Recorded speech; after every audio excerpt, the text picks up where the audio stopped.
Welcome to the daily update, where I'll go over the action in the market for Wednesday, September 11th.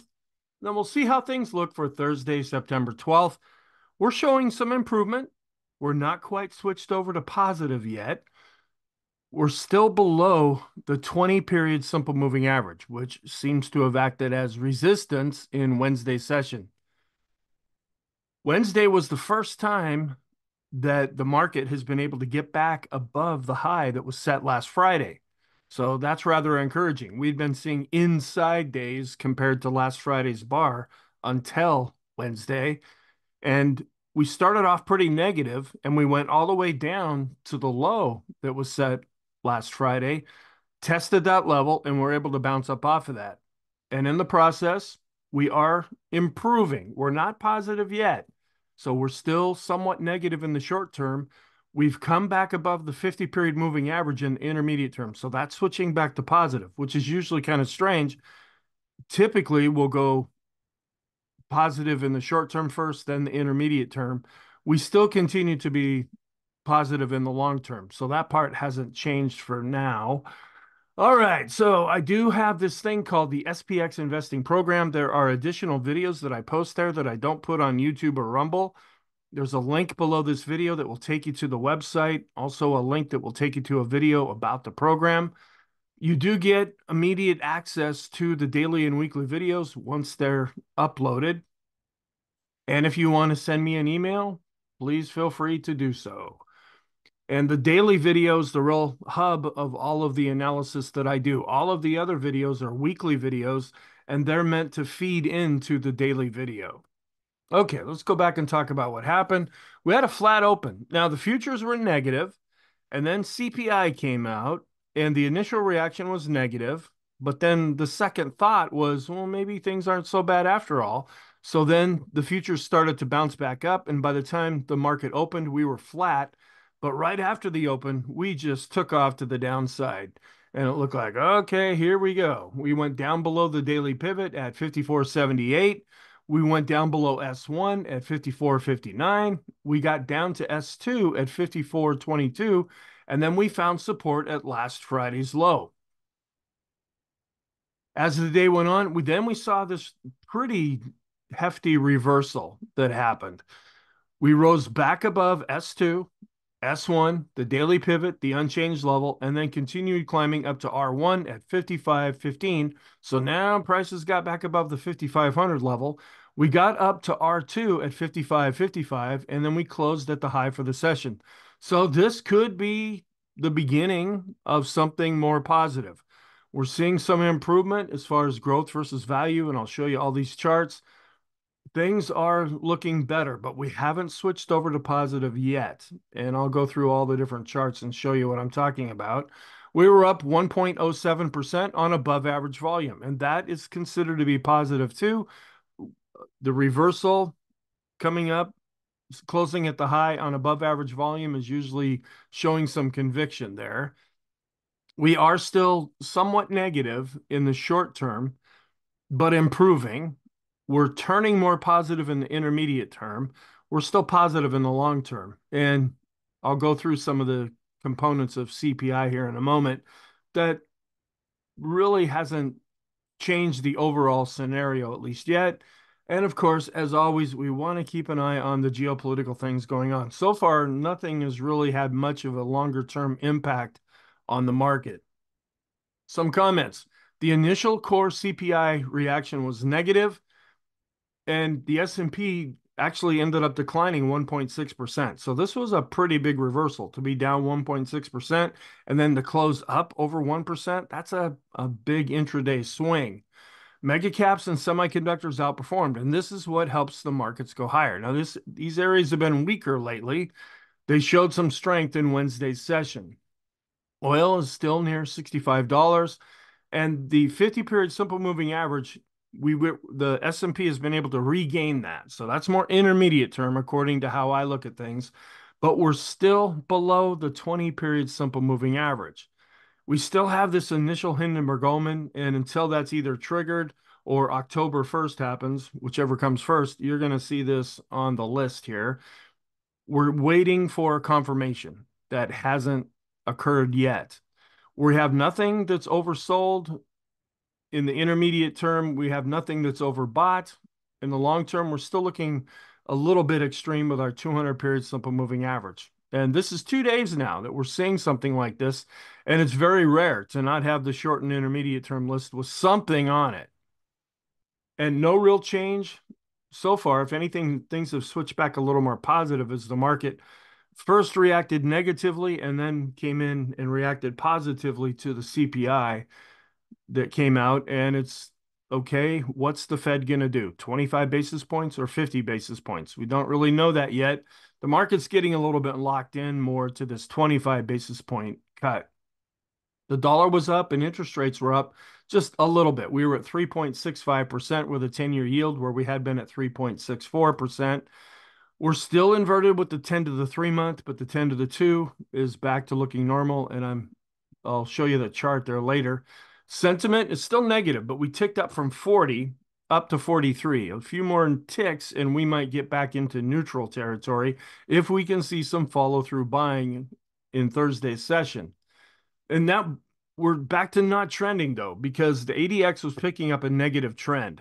And with the red line coming down and the green line coming up, that's weakening the ADX. So it's dropping below its moving average and it's dropping back below 20. So for right now, we're not in a trending environment.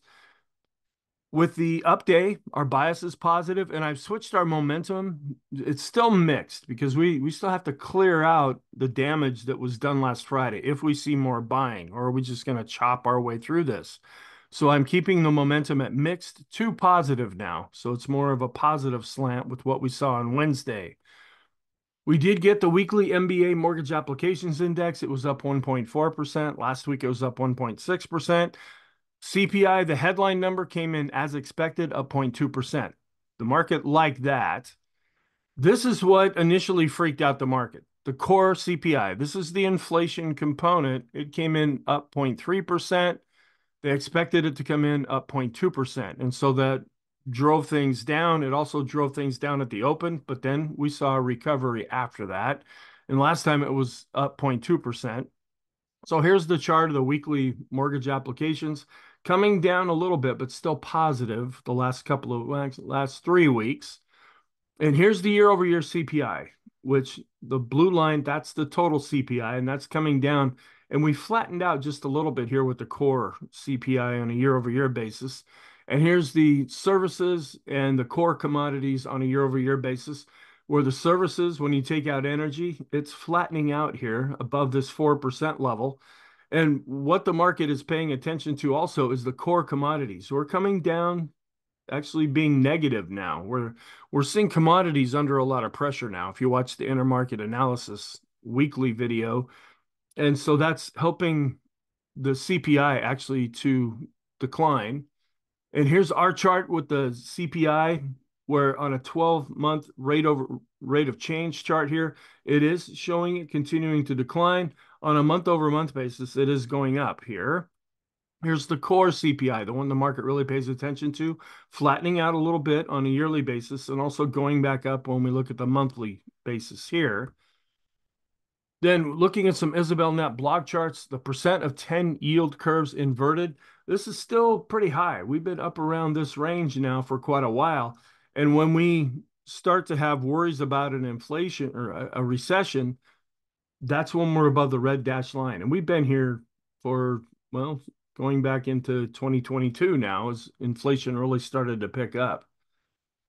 I'm not going to go through all of this, but this is just taking a lot of valuations. And some of these I go through in the weekly videos here, just seeing what is the current valuation of the S&P 500. And there's a lot of other ones that you can use here, book value and all kinds of things.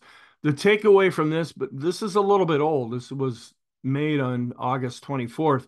You can see that we're getting quite high readings here. And this is just suggesting on a valuation basis that the market is expensive.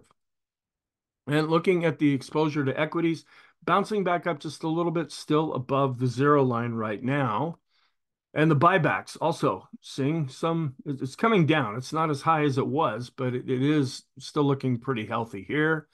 Magnificent Seven, The earnings have outstripped the broader market. This is just measuring the earnings on a trailing basis here, just showing how this is why folks want to get into these companies because they do well on an earnings basis, and that's ultimately what drives stock prices. And then it says, based on the current spread, the bond market thinks the Fed is quite tight enough.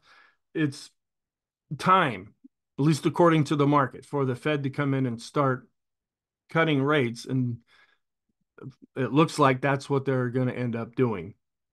All right, the largest 5-week outflow from energy funds. Here we go. We're seeing a negative light blue here. And then the 4-week moving average is also seeing people taking money out of that part of the market.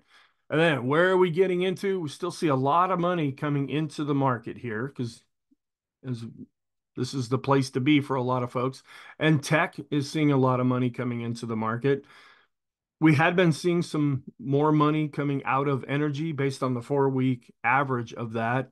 And we saw money coming out of ETFs, but still positive when you look at this on a 4-week average basis. All right, then core CPI inflation likely remains stable in August. This came out and was posted before CPI was released. And you can look at all, these are the different components that make up CPI. Then the year-to-date change in the consensus, these are for earnings. When you look at Amazon, Google, Meta, Microsoft, NVIDIA, excuse me, this is where the real earnings growth is coming from, where the rest of the S&P, yeah, it's doing okay, but up a lot less, up 3%. And then we look at what's been happening down here. I'm trying to figure out what is this gray line here. This might, oh, this is the rest of the S&P. It's down here. It's kind of hiding with a lighter.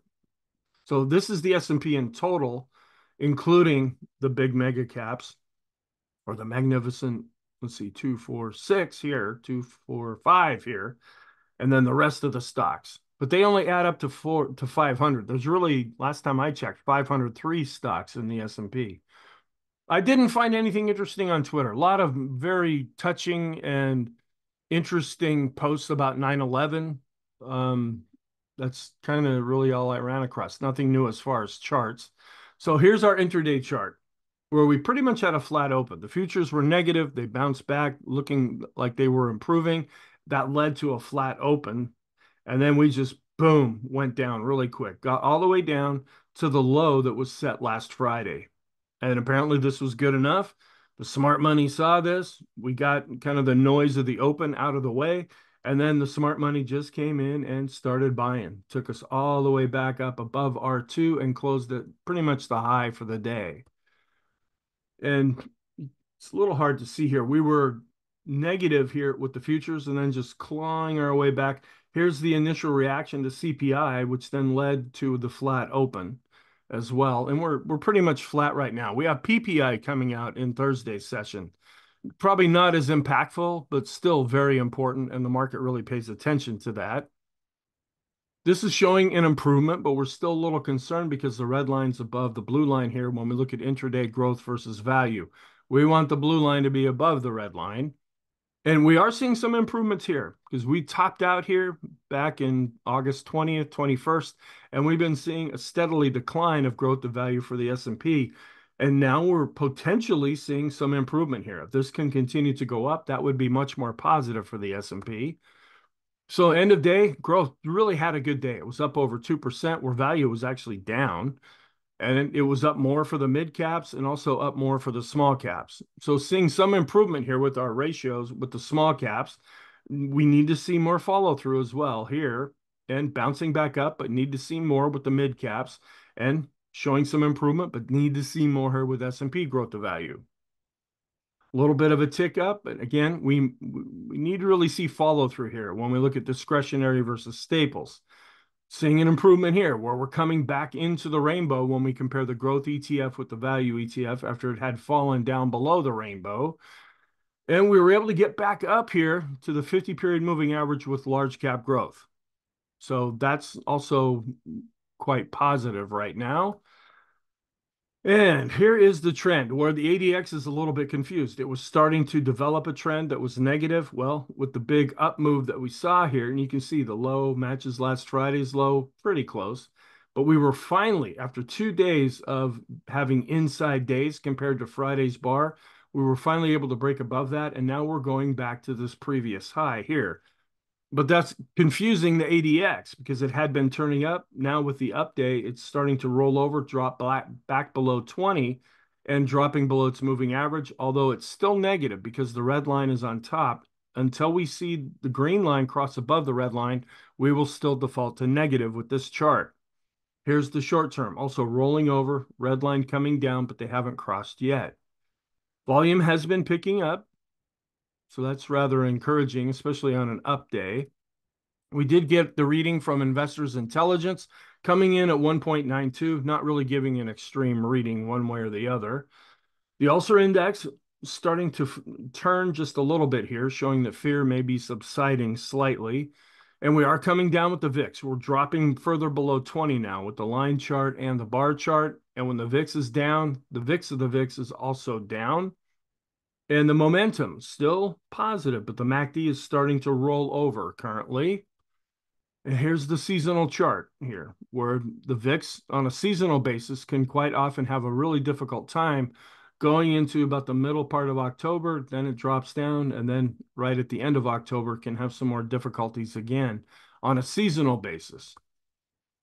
And we did decline with this one fear gauge that we follow, and also tick down just a little bit here with this other fear gauge. So we're seeing more confirmation there. We're starting to go back up here, but we need to see more follow through with the risk on to risk off ratio. When this is going up, folks are more risk on. They're getting more into the growth stocks. If this can really turn and start to and keep going up, that would be much more positive. We look at large caps versus small caps in a ratio. The large caps are, at least right now, looking to show some improvement and are outperforming.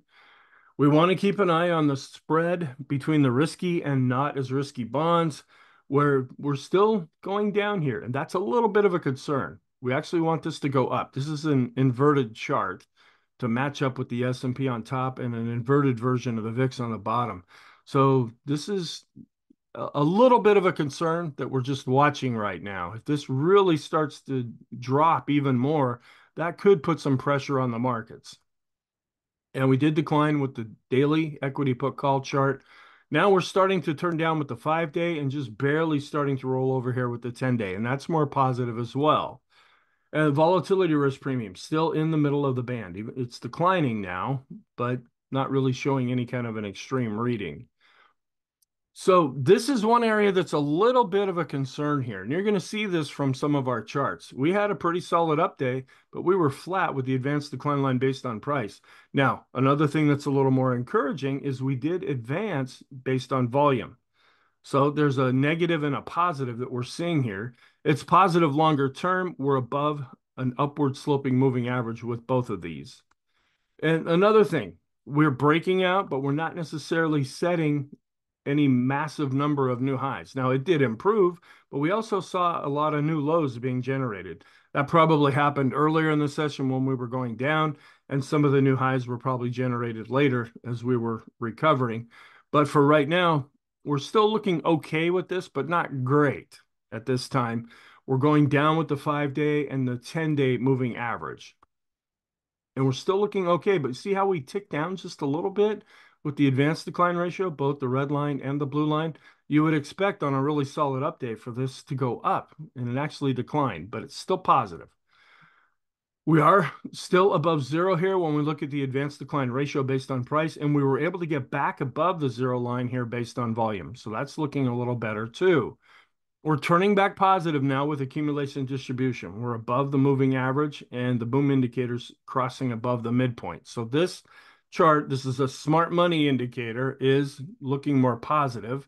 And we're also slowly starting to go back up with the histogram and turning back up with the moving average, the red line here. So this is looking more positive. And we're crossing back above zero now and turning positive with the Chaikin oscillator. So you could say all of our smart money indicators are switching back to positive now. The vortex, still negative because the red line's above the green line, but the red line's coming down. Unfortunately, we're not really seeing the green line turning and going up.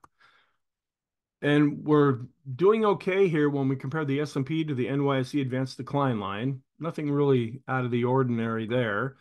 And we look at the 50 period exponential moving average of the new highs, new lows for the S&P, still going down. This is longer term. So it was starting to turn more negative and coming down, even though even longer term, it's above zero. But if this can be sustained here, we would likely see this turn back up. And the S&P 500 advanced decline line cumulative based on price, not really much of a change here. We did see a little bit more of an improvement based on volume. It ticked up just a bit more. That's encouraging. And our NYSE cumulative advanced decline line based on price, we're getting back above the moving average now, turning back up, but still not above previous highs here with our regular NYSE advanced decline line. Also showing some improvement here with our regular NYSE advanced decline line, or the other one that we use to look at. And we break it out based on common stock, not much of a tick up here. That's a little bit of a concern. Seeing a tick too, but a little bit bigger tick when we base this around volume. And the advanced decline line had an up day, but not really showing all that much here.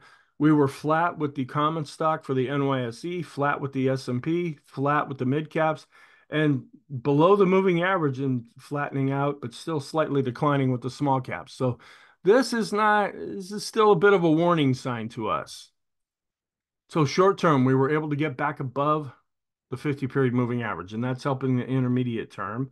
We were also above average with volume. We might have overdone it a little bit here with the 1 day rate of change going from Tuesday to Wednesday. We're up into this blue area. Doesn't mean a reversal. It just means that things potentially could slow down, but we could still go higher than where we're at right now if we see a lot of follow through buying on Thursday. We're seeing an improvement here with the condition of our 20 period moving average. We're finally coming back and closing above these lines, which is flattening them out now. And we were able to get above the 20 period exponential moving average, but we still have the 20 period simple moving average above current price. And that's likely acting as overhead resistance. And we were flat with the 20. We went up a little bit with the 50, and we were flat to slightly going up here with the 200 period moving average on the S&P. And we're showing an improvement here, but not an extreme reading with the Stochk RSI. We crossed above the midpoint, so that's positive. Above the midpoint with the Williams percent R, after being extreme negative, continuing to go up with the CCI 14 and starting to turn back up with the CCI 20. We're not seeing anything extreme here. Looking a little better with the short-term stochastic, turning back up, but still below the midpoint with the intermediate-term stochastic. Still negative here with the long-term stochastic. And we're crossing back above zero with the force index. That's also helping the short term to improve. We were able to get back above the midpoint into the +1 channel with our standard deviations chart. But this is another thing that's a little bit of a warning here. We had a pretty solid up day, but the 20 period moving averages inside the S&P actually declined, even though we're still above 50. We went up with the 50 period moving average study and up just a little bit with the 100, and we declined just a little bit here with the 200 period moving average study. So we're not seeing across the board strength, at least yet. Intermediate term, we're still negative, but flattening out with the balance of power. And we're coming back up into the lines here with the condition of the 50 period moving average. We came right up to the double exponential moving average, but we were able to get back above the triple. And the triple moves faster than the double. So we closed back above the exponential and simple moving averages here with the 50 period moving averages. And we came down, I was watching the 100 period moving averages here. We didn't quite get down to that. We just came down to the low from last Friday before we saw the bounce going back up. So we still have this 20 period simple moving average yet to clear. If we can get above that and close above that, that's going to turn the short-term trend back to positive. And we're turning over positive now with the go, no-go chart. It's turning to the blue bar now. Coming back above the midpoint with the highest high, lowest low value chart. We're still declining with the TTM squeeze. This is a little slower, a little more stubborn oscillator here. So we want to see this turn to the lighter shade of blue and possibly stay above the midpoint. Slowing down just a little bit here with our standard deviation chart, just showing that the speed of movement is slowing down. And this is including last Friday as well as Monday and Tuesday and now Wednesday's session. We're still negative, but turning back up with the ease of movement. The Arun actually declined a little bit here, but it's still positive since our oscillator is still above zero. And we declined here with the S&P McClellan oscillator. Another little warning sign here. We're below zero, so that's negative. So we continue to decline with the summation index based on price and volume. We showed an improvement here with the NYSE McClellan oscillator, but again, we're still below zero. So we're coming down with the summation index based on price and volume for the NYSE. Turning back up and flattening out with the Swenlin trading oscillator based on price, where this is a little more encouraging. It's still negative, but we're turning back up and looking more positive based on volume. Momentum, though, is still negative with the PMO declining based on price and volume also declining. Not really seeing much of an improvement with the PMOs that are rising. We're still declining with the buy signals, and we're declining to flattening out here with the PMOs above zero. And we've gone from neutral over to positive with the Elder's Impulse system for the S&P. We're still negative with the parabolic SAR.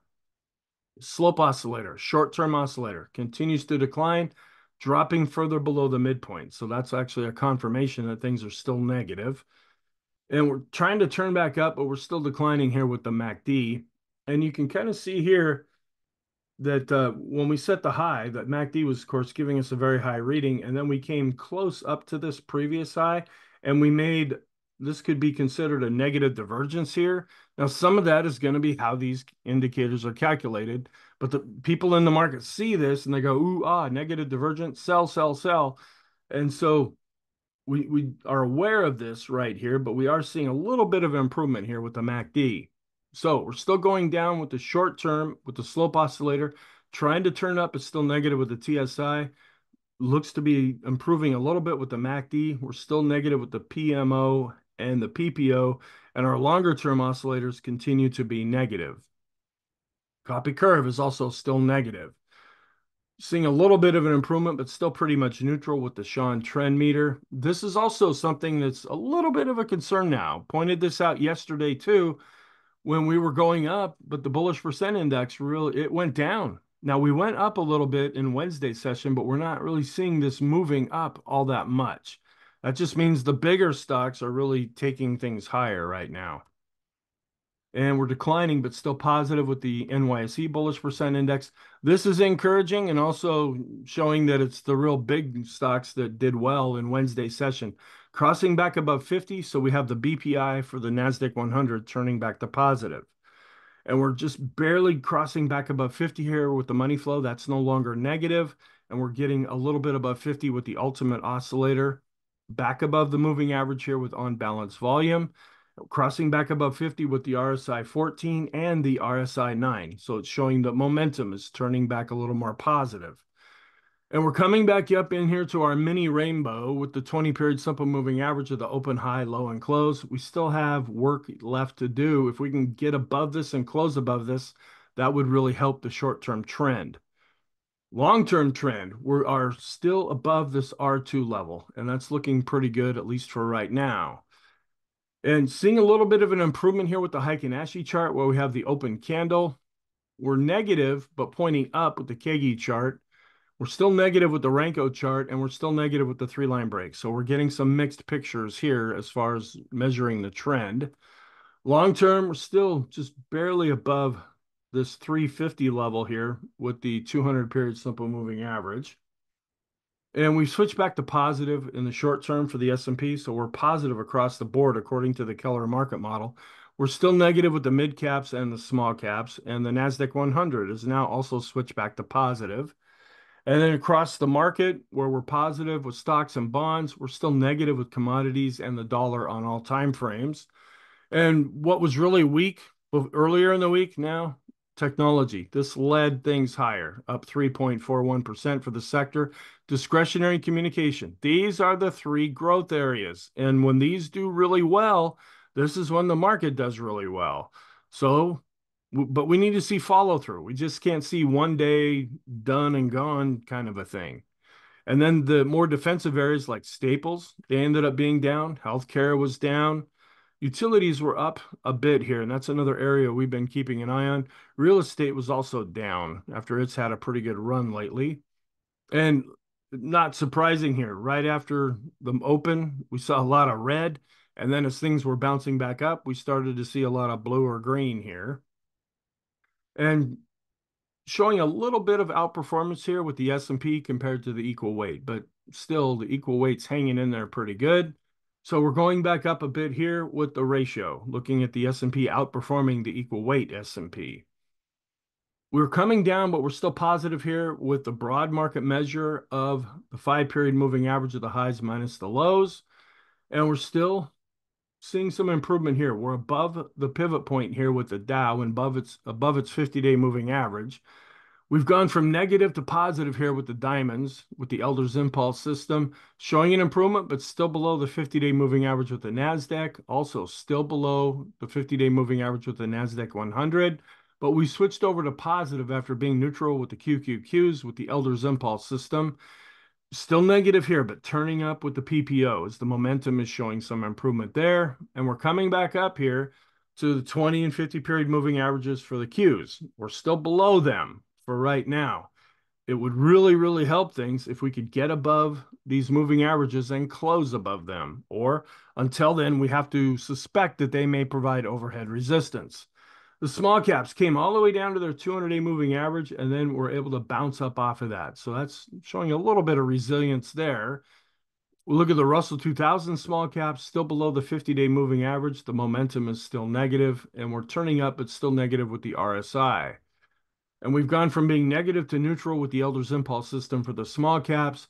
The mid caps came down to their 200-day moving average, kind of interesting. And we saw it right about at the pivot point, and we're able to bounce up off of that, but they're still below their 50-day moving average. And we've gone from negative to neutral with the mid caps when looking at the Elder's Impulse system. This is also rather critical. The Wilshire 5000, a broad market measure, recapturing its 50-day moving average. Also, our total US stock ETF coming back and just getting barely above its 50-day moving average. And after the staples to tech ratio had been going up, that's more negative because that means staples are outperforming the tech sector. Now this is starting to come back down, even though we're seeing a golden cross here with this ratio. That's a longer-term concern. Financial sector, after coming down to its 50-day moving average, is showing it was able to bounce up off of that, even though it still went lower for the day. The FANG index, another thing that would be much more positive if we could get back above the 50-day moving average. We're not there yet. And we're coming back, though, longer term. Looking at this longer term trend line here, we were able to get back above that now. The next area would be this shorter term trend line. Are we going to be able to get back above that? Apple was up over 1%, coming back up to its 50-day moving average. We're breaking out a little bit here with Amazon, which not too long ago had been testing its 200-day moving average, and we were starting to see a real weakness of the trend. If we can stay above both of these lines, that would really help Amazon. Still seeing some weakness here with Google. It did bounce up 1.68%, but it's below its 200-day moving average. Microsoft was up over 2%, coming back up to its 50-day moving average. Meta is a little bit back above its 50-day moving average. Nvidia was up over 8%, coming back up to its 50-day moving average. Tesla was up 0.87% and trying to get a little bit above its 50-day moving average. And Netflix, after coming down to its 50-day moving average, is now bouncing back up off of that. And we're still seeing a fairly strong short-term relationship between U.S. and world stocks. The longer-term correlation drifting down just barely, but still pretty strong here, not really changing. We did go up with oil, but we're still below that 70 level. And the dollar is still in a downtrend, even though it was up on Wednesday. And we continue to decline here, not very much, at least in Wednesday's session with the 10-year yield, and we were up slightly with the 10-year based on price. And here is the 10 to the 2 yield curve where it came down a little bit, but it's still uninverted for right now. This is another area we've been watching, the Qs, and then we take a ratio of 3 to 7 year bonds. We came right down to the 250 period moving average, and so far we've been bouncing up off of that. We want to see if that can continue. And we're seeing some improvement here, but still looking overall negative with our growth to value ratios. With the Qs to S&P, discretionary is actually, it's been looking a little better lately. And we're seeing an improvement here, crossing above a declining moving average when we look at large cap growth to large cap value. So we're seeing some improvement, but still the moving average is declining with the large caps, coming back up to the moving average with the mid caps, crossing above a declining moving average with the small caps. And not seeing much of an improvement here with the S&P to utilities ratio. We want this to really go up. And it went up on Wednesday, but we want to see the trend actually turn over and look more positive. And coming down, even though we've been going up here with the Staples to S&P ratio. To be more positive for the S&P, we want this ratio to go down. And then just an update, here's the definition of the Hindenburg Omen here. We have not seen a confirmation yet, and we have until October 3rd for that to actually happen. Okay, so the technicals are improving, but we're still below that short-term resistance, the 20-period moving averages. And I know there's folks that use a 10-day and a 21-day and 22.397 day and whatever. I just stick with a 20-period moving average. We're going to get the weekly jobless claims as well as continuing claims. And then the big one's going to be PPI. Actually, continuing claims and jobless claims could also be big too, because so much focus is on the employment situation right now. And then we want to just watch everything crazy that's going on in the world in case it impacts the market. And then on Friday, we're going to get consumer sentiment. That'll be kind of the bigger report coming out. And here's what it looks like right now for Thursday's economic reports. Seasonality, though, we are positive. The first part of September can be positive. It's the latter part that seasonally is weaker, where we're positive with the Dow, S&P, and NASDAQ for September 12th. And this is that part here. Here's the 8th trading day of the month where we do see some positive seasonality before we flatten out a little bit here. It tends to turn a little bit weaker once we get back about September 20th or so. Thursday is a positive day based on what happened in 2023, and it's the most positive day so far in 2024. And this is what I was talking about. The early part of September tends to hold up fairly well. It's the latter part that can see some weakness. And just trying to see if we can see much of a comparison here between 2023 and 2024. So what are the warning signs? We're still keeping an eye on staples, utilities, and healthcare. Now, it worked more in the market's favor on Wednesday. Is that going to continue? Or are we going to go back to this concern that we've been seeing lately?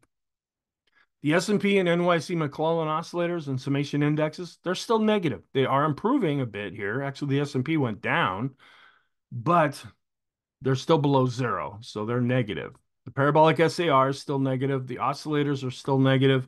Ease of movement is negative. The Swenlin trading oscillator, the PPO, is negative for the NASDAQ 100. The Copic curve is still negative. The vortex it's actually showing a little bit of improvement here. This actually should be on the, yeah, it's on the negative side here. And then growth to value. Okay, it was great on Wednesday and really did well. Can it do well on Thursday and Friday and next Monday? That's what we really need to see here is more of a sustained move, not just this one and done type of an approach. And the same holds true here with discretionary to staples. Positive signs, the accumulation distribution, money flow, and Chaikin oscillator, these are back on the positive side now, or they were on the negative side there for a while. We're going down now with the 5 and 10-day equity put call ratio charts. And the advanced decline lines are not really doing, they didn't show much improvement on Wednesday, but overall, they're still looking okay, with the small caps still looking rather weak. And then we're looking at the bullish percent indexes for the S&P, NASDAQ, and NYSE. Now, not an awful lot of strength. We did see the NASDAQ 100 actually go back over and cross back above the midpoint there. But we didn't really see much of an improvement with the S&P and NYSE bullish percent indexes. The money flows back to positive. The ultimate oscillator is positive. The financial sector, even though it's been hit the last couple of days, is still positive there. So our conclusion, we're improving, but we're still below short-term resistance. I had been calling this support, but now that a number of days have gone by and we're trying to come back up to that, and we actually stopped at that level, now I'm calling this resistance. In the short term, we're negative, but still below the 20-period simple moving average. We were able to get back above the exponential, but the market really tends to pay attention to simple moving averages. We're actually switching back more positive now. Now, not positive full-blown. There are things that are a concern to us in the intermediate term.